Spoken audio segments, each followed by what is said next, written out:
On Valentine's Day, 1945, a 74-year-old farm worker left home with his tools to trim hedges. Just a normal working day. A completely normal day. Hours later, he was found brutally murdered. Beaten with his own walking stick, throat slashed, and pinned to the ground with a pitchfork driven through his neck. England's most experienced detective couldn't crack it. 500 witnesses were interviewed. 500. They even brought in mine detectors, military-grade equipment to scour the countryside. And the result? 0 arrests. It's just astonishing. The layers of this case, they just keep unfolding. They do. The prime suspect's story changed 5 separate times under questioning. 5 times. A key piece of evidence, a pocket watch, just vanished. Then it mysteriously reappears 15 years later in a place the police had already searched meticulously. And what about the rumors that started almost immediately? The ritualistic elements. Right. The story of a cross carved on his chest, it became central to the whole witchcraft narrative. But the official autopsy never mentioned it. Not once. So, facts on one side and on the other. Whispers. Locals whispering about witchcraft, black dogs, blood sacrifice. But a former police officer said something that, for me, cuts through all of it.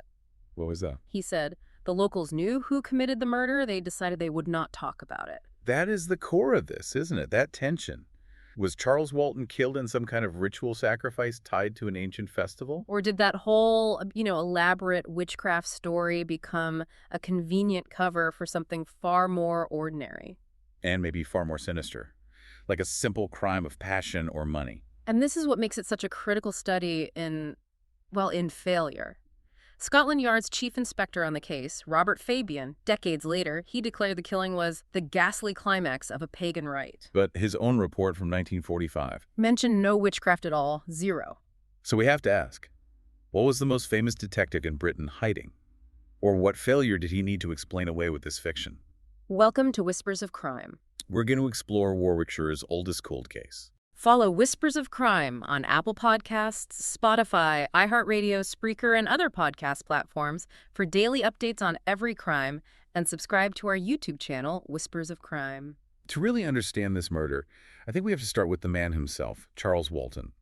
Who was he in this community? He was 74 years old, an agricultural worker, and a lifelong resident of this tiny village, Lower Quinton. He was, a man of very predictable routine. And that routine is what helps us piece together his final hours, right? Absolutely. He was a widower, and he lived with his adopted niece, Edith Isabel Walton. She was 33. So it was just the two of them. Just the two of them in a quiet, very traditional life.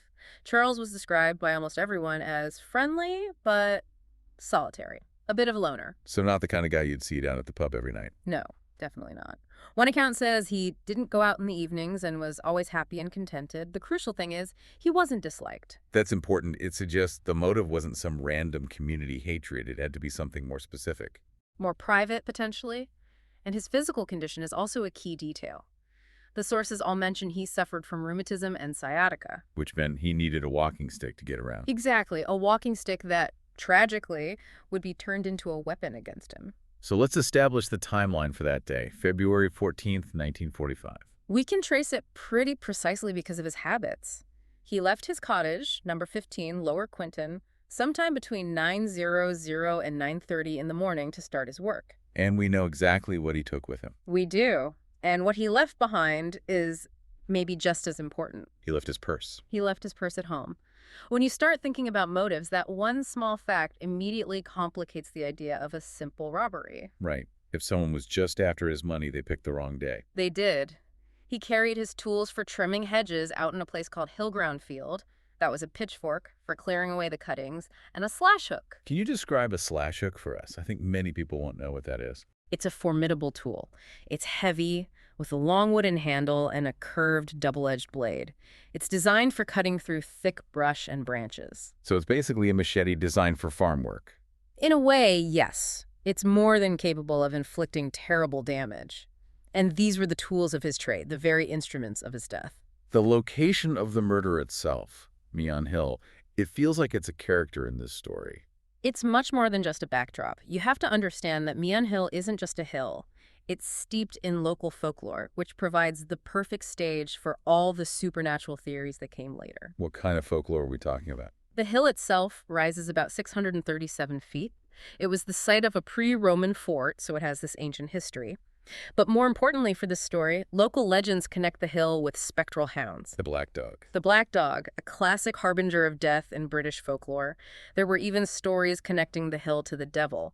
So this crime scene is already saturated with a kind of a pre-existing darkness. And Charles Walton was working there on that day. He was, doing contract work for his employer, Alfred Potter, who managed a place called the First Farm. And his routine was to be home by a certain time. By 4:00 p.m. So when he wasn't back by then, his niece Edith started to worry. By 6:00 p.m., she was really concerned. She got their neighbor, Harry Beasley, to help her search. And when they couldn't find him? They went directly to his employer, Alfred Potter, for help. Which led to the discovery. Around 7:00 p.m. near a hedgerow, this is the moment everything changes. It is. The three of them, Potter, Beasley, and Edith, found his body in Hillground Field, right where he was supposed to have been working. The scene must have been horrific. Unimaginably so. Beasley described Edith letting out this immediate piercing scream, and he instinctively pulled her away from the site. Leaving Potter there. Leaving Potter, who then shouted for another farm worker, a man named Harry Peachy, to run and call the police. The initial reactions just confirmed the sheer violence of what they found. It was brutal, even by the standards of the time, wasn't it? Exceptional. This wasn't a quick, clean murder. It was prolonged, vicious, and it involved the systematic use of his own tools. So the killer didn't bring a weapon. They used what was already there. Correct.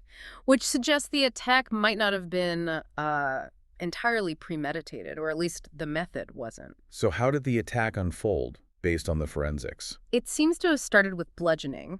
Walton's walking stick was found about 3.5 yards away from the body. It was covered in blood and hair. So the killer used it to beat him over the head first. Likely to incapacitate him. I mean, it's the nearest, easiest weapon to grab to subdue a 74-year-old man, even one who might put up a fight. But the attack didn't stop there. It escalated. And that's the key point. The next stage goes beyond just subduing someone. The slash hook was used to inflict a massive violent wound to his neck. It completely severed his trachea. That would have been the killing blow. It would have caused catastrophic bleeding and a very swift death. But even then, the killer wasn't finished. The final act was with the pitchfork. This detail is what separates this from other murders. It's what makes it feel so strange. It is. The pitchfork was driven into the ground on either side of his neck, pinning his head and body to the earth. Pinning him. Yes. And not just that. The handle of the pitchfork was then deliberately and forcefully wedged under the thick hedgerow beside him. So it wasn't just stuck in the ground. It was locked in place. Locked. It's an action that ensures the body is not just dead, but immovably fixed to the soil.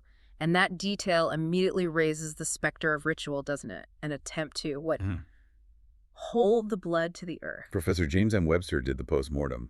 He set the time of death. Yes, a crucial window between 1:00 p.m. and 2:00 p.m. But his report also documented something else. A struggle. Defensive wounds. There was a cut on his left hand and bruising on his right arm.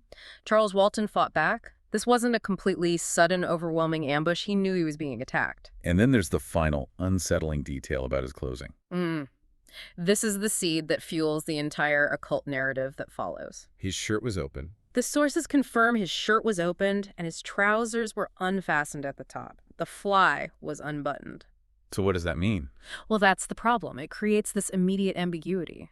Was it a failed robbery with the killer looking for a money belt? Or something else? Was it a sexual assault? Or, if you look at it through the lens of pagan lore, was the disturbed clothing part of a ritual, a symbolic exposure of the body? The police were instantly confronted with a crime scene that could be read in multiple, deeply conflicting ways. With that level of brutality and strangeness, especially during wartime, the local police must have felt overwhelmed. Completely out of their depth. The Deputy Chief Constable of Warwickshire requested help from Scotland Yard almost immediately. And what was his initial theory? He theorized it was the work of a madman or one of the Italian prisoners who were in a camp nearby. An outsider. An outsider, someone not from the community. Which brought in the big guns. Detective Chief Inspector Robert Fabian and Detective Sergeant Albert Webb arrived on February 16th. And Fabian was a big deal. Fabian of the Yard. He was arguably the most famous detective in Britain at the time. His reputation was built on meticulous, rational, forensic investigation. His involvement turned this from a local tragedy into a national mystery. So Fabian arrives, representing this modern institutional power. And he collides head-on with these deep-seated rural traditions and secrets. His failure here is what makes the case so famous. So what about those early theories? The Italian POWs from the camp at Long Marston. Did that go anywhere? It was investigated thoroughly. They brought in a Detective Sergeant Saunders, who is a fluent Italian speaker, and for a moment, it looked promising. They had a suspect. They did! Yeah. A prisoner who was seen wiping blood from his hands and scrubbing his jacket. That sounds incredibly suspicious. On the surface, yes. But intensive forensic analysis revealed the blood was rabbit's blood. He'd just been poaching to get some extra food. So the POW theory, the madman theory, Yeah. they just evaporated. They did, which left the investigators focusing on what was missing from the scene. The pocket watch. Walton's white metal pocket watch, which was missing from his waistcoat chain. This became a central focus for Fabian. He needed something, anything, that could lead him to the killer. And the search for it was huge. Massive. They brought in the Royal Engineers with mine detectors. Think about that. Military technology designed to find explosives being used to find a pocket watch. And after all that effort, nothing. A single rabbit snare, that's all they found. The watch had completely vanished. only to reappear 15 years later. Exactly. Its disappearance in 1945 showed how clean the killer had been, how cunning. Its reappearance in 1960 just created a whole new layer of mystery. So with the outsider theories going nowhere, Fabian turned to the village itself. And he hit a brick wall. The real obstacle wasn't a clever killer or a lack of evidence. It was the impenetrable culture of Lower Quinton. He called it the Wall of Silence. What did that actually look like on the ground? He wrote about it in his memoirs. He said, "Cottage doors were shut in our faces." And more than that, he described how witnesses were evasive, that they seemed unable to meet their eyes. So it wasn't outright hostility. No, it was this collective, passive resistance, a community-wide refusal to cooperate, whether from loyalty to one of their own or from fear or both. And the arrival of the police actually made things worse in the eyes of the locals? It did. It was bolstered by local superstition. The villagers started interpreting everything the police did as a bad omen. Like what? Two specific things happened that cemented this. First, a police car tragically ran over a local dog. Okay. The very next day, a local farmer's heifer died unexpectedly. Just coincidence. To us, yes. But to the villagers of Lower Quinton in 1945, this wasn't coincidence. This was proof. Proof that the police, the outsiders, were bringing a curse with them. So they saw the investigation itself as the problem. It confirmed in their minds that this was something the police shouldn't be involved in. It was the effective end of the investigation for them. Why help outsiders who bring bad luck? That's an incredible psychological barrier to overcome. Unbreakable. Fabian's team took 4,000 statements. They analyzed 29 different physical samples, but Scotland Yard's power meant nothing against the power of local belief. Fabian had to return to London completely defeated. So despite this wall of silence, Fabian's team did have a prime suspect. Oh, yes. A very clear one. The victim's employer, Alfred John Potter. Potter was 40 years old, a farm manager, even a church sizeman. He had this veneer of respectability. He did. But underneath, there were issues. He was known locally as a keen racing man. A gambler. A gambler, which often means debt. But the initial focus on Potter wasn't because of his gambling. It was because of his interviews with the police. He basically talked himself into the frame with a series of blatant, self-serving lies. Let's break down his alibi, or his attempts to create one. It started with the time he last saw Walton. Right. Potter's movements between noon when he left the pub with a friend and 12:40 p.m. when he claimed he got home were a complete mess of contradictions. He kept changing the time. Constantly. First, he told police he saw Walton at 12:10 p.m. Then it was 12:15, then 12:20. At the official inquest, he finally settled on seeing someone stationary at 12:30. Fabian noted he was gradually changing his story. Why do that? Why the small shifts in time? Well, it suggests he's trying to do two things. One, he's confused because he's lying.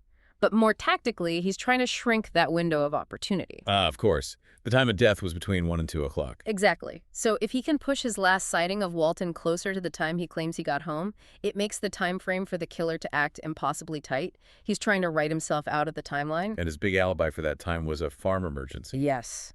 His first and most easily disproven story. Potter claimed he had to rush home to deal with a heifer that was stuck in a ditch, a local landmark known as Doomsday Ditch. Sounds plausible enough for a farmer. A perfect excuse. except it was a complete fabrication. What did the police find out? They established that the heifer had actually drowned the day before on February 13th. The day before. The day before. And its body wasn't even removed from the ditch until 3:30 p.m. on the 14th hours after Potter claimed he was rushing to save it. So he was demonstrably lying about his exact movements during the time of the murder. It's a killer blow to his credibility. And it wasn't his only lie.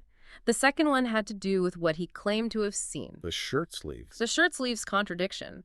Potter insisted repeatedly that he saw Walton from a distance working in his shirt sleeves. But Walton was found wearing a jacket. A tweed jacket. And even more damning, the shirt under the jacket had had its sleeves cut off above the elbow. So there's no way he could have seen him in shirt sleeves. Fabian found it improbable. He concluded that Potter was inventing details to make his story sound more convincing, but he got the details wrong. He was building a false memory. So with his heifer story completely debunked, what was his final alibi? His revised story, which he only came up with on February 23rd, was much simpler. He claimed he got home, read the paper for 5 minutes, then went out to help an employee, Charles Batchelor, pulp mangolds. And did this employee back him up? Batchelor confirmed it, which did provide a corroborated alibi, but Fabian was deeply suspicious. He believed Batchelor might have been pressured into providing that timeline. The initial elaborate lies were far more telling than the final cleaned-up story. And Potter's behavior around the evidence only made him look guiltier. It did, particularly regarding the murder weapons. Almost a week after the discovery, on February 20th, Potter suddenly remembered something. What? He revealed he'd actually touched the slash hook and possibly the pitchfork when they found the body. Why? What was his excuse? He claimed the other man there, Harry Beasley, had told him to check if Walton was dead. And what did Beasley say? Beasley vehemently denied it. He said it was patently obvious Walton was dead and that Potter never touched the weapons in his presence at all. So why would Potter suddenly admit to contaminating the crime scene? Fabian had a very clear theory. He believed Potter only confessed this after he heard the police were dusting for fingerprints. He was trying to explain away any of his prints that might be found on the weapons. It's a preemptive move. And then there was his clothing. His Bedford cord trousers. When the police finally examined them, they found 2 suspicious marks that Professor Webster, the pathologist, believed were bloodstains. But they couldn't prove it. No, because Potter had cleaned the trousers so thoroughly that a positive analysis was impossible. Again, highly suspicious behavior for an innocent man. So Fabian has a suspect who lies about his alibi, lies about what he saw, and tries to explain away forensic evidence. Did he have a motive? He did find a clear, if petty, financial motive: embezzlement. How was Potter doing that? He was claiming excessive wages from his father's company for the work Walton was doing and then pocketing the difference. Which would be a perfect reason for a confrontation, if Walton found out. Exactly. A direct flashpoint for a violent argument out in that isolated field. There were also broader rumors that Walton acted as a local moneylender and that Potter was deep in gambling debt to him. But that was never proven. No, they couldn't find any formal proof of large loans. So the embezzlement was a fact, but the larger debt motive remained a rumor. So why, after all of this, was there no charge? Fabian was convinced Potter was the man. He called him morose and sullen and an extremely cunning individual. In the end, it came down to a lack of hard evidence. Despite the lies and the suspicion, Fabian's official conclusion was that there was no real evidence to connect him with the murder itself. So no fingerprints, no definitive blood evidence. Nothing that physically placed Potter at the scene during that 1 to 2 p.m. window. The legal bar for a conviction just wasn't met. The village's wall of silence had held, and their primary suspect walked free. And we should just note that other people, like a friend of Walton's working nearby or his niece's boyfriend, they were all investigated and cleared. Completely cleared. The focus always came back to the one man who couldn't give a straight answer: Alfred Potter. But the case, officially, went cold. And the moment the rational investigation failed, that's when the other narrative, the mythological one, really took over. The failure of Scotland Yard created a vacuum, and the local folklore rushed in to fill it. The story stopped being about a murder and started being about the execution of a witch. And Charles Walton already had that reputation in the village. He did, long before he was killed. It came from a series of eccentricities that, in that kind of closed rural community, were interpreted as magical ability. Like his way with animals. Yes. He was known as a horse whisperer, someone with an uncanny ability to calm and control horses. And he had this strange affinity for wild birds, which would supposedly land on his hands and feed from him. Things that set him apart. Yeah. Made him seem different. Exactly. But the real witch label was tied to something more serious: agricultural fears. Crop failure. That's the key connection. Walton was known to keep natterjack toads. And was the significance of that? In the folk magic of that region, those toads were directly associated with witch familiars. They were believed to be used to blast or blight crops and livestock. So when things went wrong on the farms, People looked for someone to blame. The harvest in 1944 had been terrible, and Alfred Potter's heifer had died the day before the murder.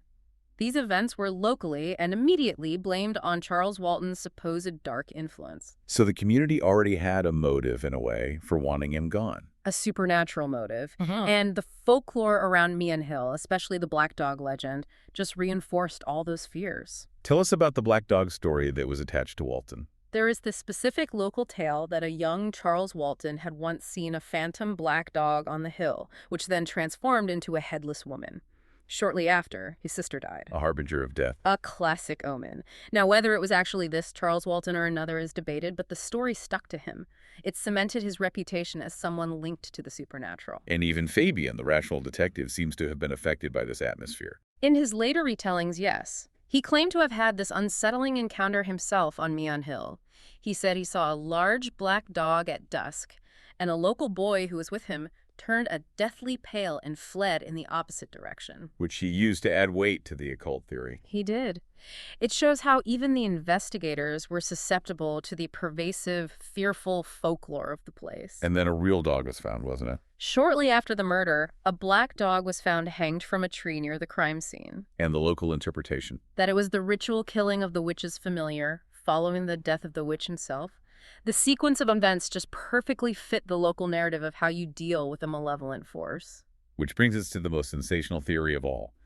Ritual sacrifice. This is the theory that made the case famous. It was championed by the anthropologist Margaret Murray. And her theory was that a pre-Christian witch cult had survived in secret across Europe. How did she connect this murder to that? Murray proposed that Walton was killed as a blood sacrifice to regenerate the soil.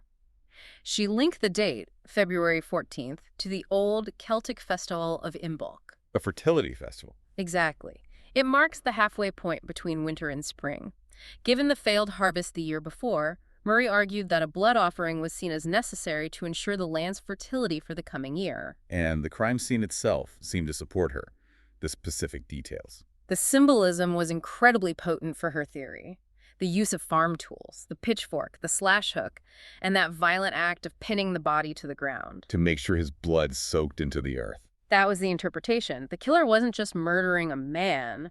They were performing a ritual act upon the land through the victim's body. But the centerpiece of this ritual theory, the most shocking detail, the cross carved on his chest, this is where the whole thing falls apart, isn't it? This is the critical break between the folklore and the forensic facts. The rumor of the cross became the iconic image of the murder. But Professor Webster's official post-mortem report Makes no specific mention of a cross or any cross-shaped wounds at all. that one omission is devastating to the whole ritual sacrifice theory. It is. It strongly implies that the central piece of ritual evidence was either a misinterpretation of blood patterns, a dramatic embellishment by early witnesses, or a complete fabrication that was added to the story later to make it fit the witchcraft narrative that was already forming. This shows how quickly a story can become more real than the facts. And that story gained even more traction because this wasn't the first time something like this had happened in the area. The historical precedent, the murder of Anne Tennant, Yes, in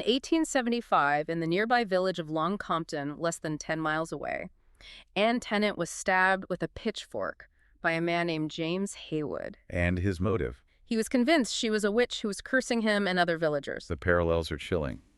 The pitchfork, the witch motive, the close geography. It made the two cases feel like a recurring pattern of local folk justice, separated by 70 years.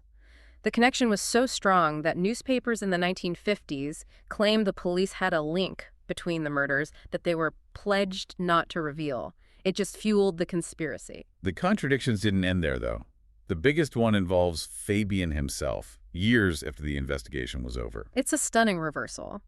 The most famous, methodical detective in the country essentially recanted his own investigation. His official reports from 1945 are all business. They focus on Alfred Potter, the rational suspect. Yeah. There's no mention of witchcraft. None. Yet years later, he publishes his book, The Anatomy of Crime, and he completely sensationalizes the case. He calls Walton's death clearly the ghastly climax of a pagan rite.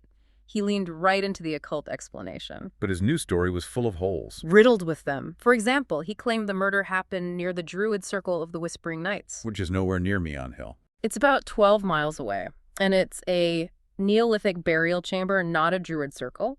He also got the date wrong, saying it was St. Valentine's Eve. It was the day itself.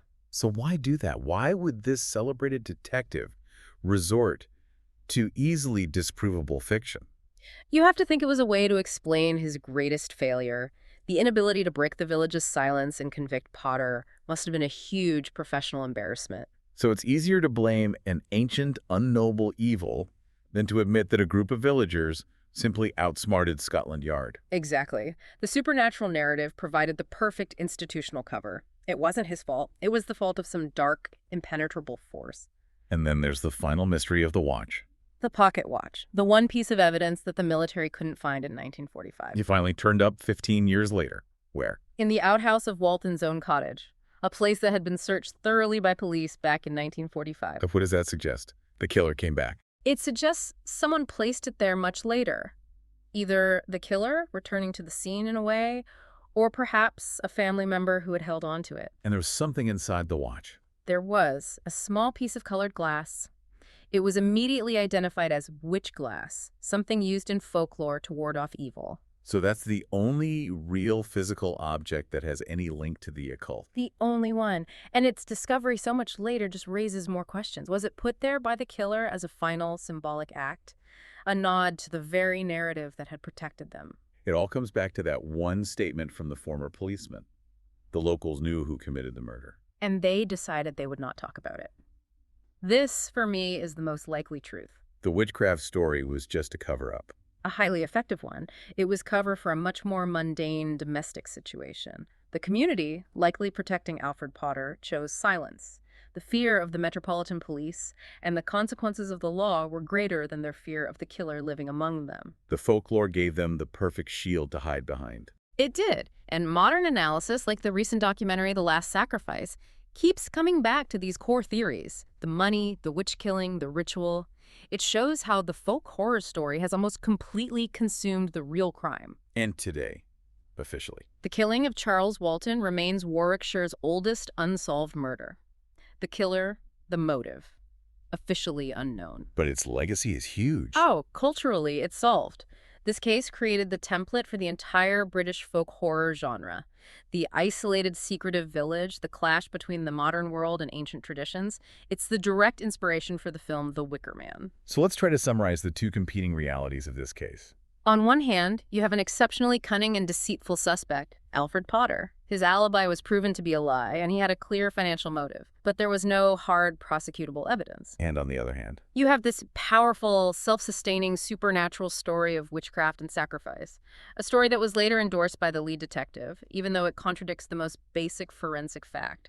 There was no cross carved on the victim's chest. it really forces you to ask a difficult question. What was the greater crime here? The murder itself. Or the conspiracy of silence that followed. The collective decision that allowed a killer to remain free and let an old man's brutal death be swallowed by superstition. The sources all point to the myth being the perfect cover for a very real, very human crime. If you are in the Lower Quinton area, or if you hold any historical knowledge passed down through generations regarding the events surrounding Charles Walton's death, whether facts about Alfred Potter's activities or genuine accounts of community dynamics, you may hold a piece of the puzzle. The truth is still waiting to be told. Don't forget to follow Whispers of Crime on Apple Podcasts, Spotify, iHeartRadio, Spreaker, and other podcast platforms for daily updates on every crime, and subscribe to our YouTube channel, Whispers of Crime. Share this exploration with others who might have information about this case, and help us continue to shed light on these unsolved mysteries. Please, drop your positive review and rating.